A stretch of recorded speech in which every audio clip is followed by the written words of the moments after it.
हम सवाल पूछना चाहते हैं, मैं सवाल पूछना चाहता हूं आईजी पंजाब से कि तुम्हारे सूबे के अंदर हमारे एक एमएनए को जिस पे कोई एफआईआर नहीं है, जिसका कोई ऐसा रिकॉर्ड नहीं है, is an elected member of the national assembly.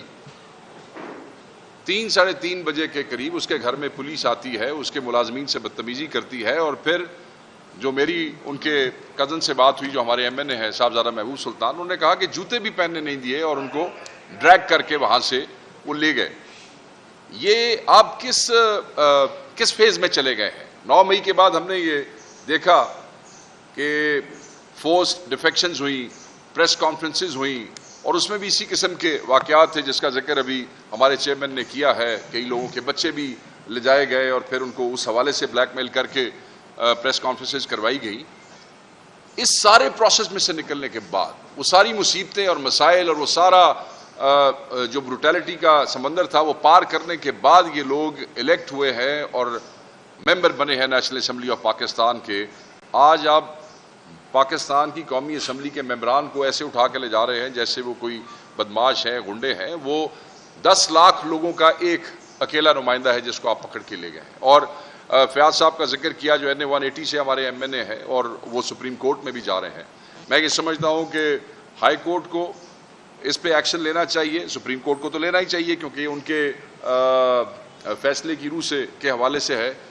IG को जो है वो फौरी हमारा एमएनए बाजियाब करना चाहिए। और मैं यहाँ पूछना चाहता हूँ स्पीकर नेशनल असेंबली से कि यू आर दी, आपके एमएनए चाहे वो ऑपोजिशन का है चाहे गवर्नमेंट का है, you are the custodian of the house. आपने इंश्योर करना है कि उनके साथ इस किस्म की ज्यादती ना हो। यानी कि ये एमएनए जिन्होंने ये इंश्योर करना है कि इस मुल्क के अवाम के साथ कोई ज्यादती ना हो, उनको कोई रिलीफ मिले, उनके हक के लिए आवाज उठानी है।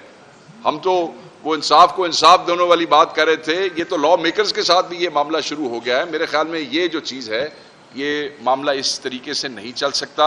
आपकी इकोनॉमी के हालात देख लें, अपनी सिक्योरिटी सिचुएशन देख लें, उसके बाद आज पाकिस्तान से आप बैरूनी दुनिया को क्या मैसेज दे रहे हैं? मैसेज आप ये दे रहे हैं कि जनाब यहाँ पे मेंबरान कौमी असम्बली जो है वो भी महफूज नहीं है। जब किसी पुलिस वाले का या किसी अननोन आदमी का दिल करेगा वो घुसेगा, उठा लेगा। इस वक्त तक पंजाब पुलिस की तरफ से कोई, मेरा नहीं ख्याल कि कोई अलामिया इस किस्म का आया है या किसी किस्म की कोई बात आई है। हमारा एमएनए हमें वापस चाहिए। और जितने भी एमएनएस हैं, बहुत से एमएनएस हैं जिन पे पिछले 2 दिनों के अंदर अंदर एंटी करप्शन पंजाब जो है एस्टैब्लिशमेंट जो है, उन्होंने बहुत से नए जो है वो दरखास्तें जो आ गई हैं एफआईआर्स के लिए, उनको समन दिए हैं, उनको बुला लिया अभी 2 दिन के अंदर अंदर। तो उनको तंग किया जा रहा है और बहुत से इदारों से हमारे एमएनएस को फोन आ रहे हैं। हो सकता है कि अगली प्रेस कॉन्फ्रेंस में वो भी हमारे साथ यहां बैठे हों। ये हैरेसमेंट बंद होनी चाहिए।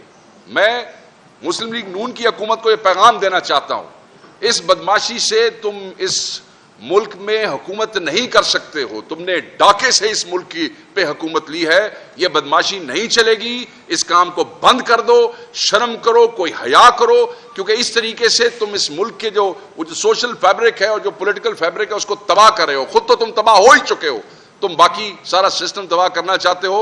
ऐसा मत करो, तुम्हें तंबीह कर रहे हैं। ये वक्त तुम पे भी आएगा, सब पे आएगा और डरे उस दिन से।